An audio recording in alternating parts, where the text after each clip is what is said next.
Maayong udto mga kabiswap, karong adlaw mga ulanon jud siya. Tibok adlaw, my God, buntag pa lang nagulan na. Init mo ta kay ganina, oy, ambot nga no, krat-krat unag. Na siguro bagyo no. So, nilaag ko sa ako ang asyenda, churat. Sa gilanta na ako ang gitanom, ang among gipang tanom, nga among gituwad-tuwaran atong niaging semana nga party jung pagkainita.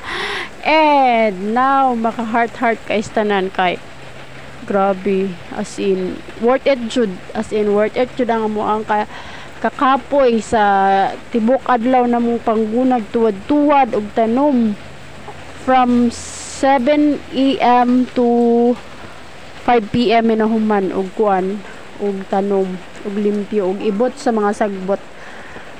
So makita na namo nga nanubo na ang among balanghoy ug ang among mani, and maka-heart kay tanan kay as in nga akong mani jud kay perting naghanang bulak.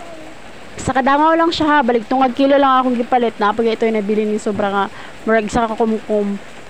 Daghan kay siya niya, ang dinatanom ko is tagtulo tag-upat sa isa ka bangag. Daghan kay siya bulak guys, as in grabe. Makawalag ka kapoy. So ingon nga nila sa mga katiguangan, kung may itinanim, may aanihin.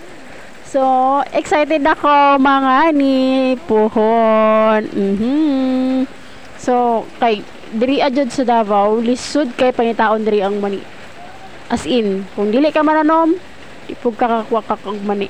Talagsara jud, as in talagsara jud siya. Naapay ang kilo diri sa mani siguro murag tag 80 na kapin. So surtihan na lang kung makapalit kag 50 ang kilo or ambot. Kay same ra pud siya, nagataas na pud siya. Unlike sa una sa amo dito sa Zamboanga, daghang mani dito diri wala jud, as in pangitaon nun jud kay ang mani diri pansin dyan ako kadalasan sa mga mani baligya diri kanang gibulad na siya, kanang sinako, kanang dinabaligya na bitaw siya na soroy-soroy. Nya ako ganahan mo og mani nga hilaw, mao jud akong pinaka favorite. My gosh, so excited na ko mag-harvest na ko po. Oh my God, medyo ubay-ubay jud to tungag kilo, daghan-daghan jud ako ma-harvest. Unta daghan, unta og bunga, kaloyan, Lord, kaloyan lang unta siya no. So dili ka mahayan ang kakapoy kay worth it ang resulta. So ang mga balanghoy sad tambok kay siya, and then ang iya bisag wala abono, promise guys, wala siya abono, wala organic nga among gibutang kay tambok man ang yuta.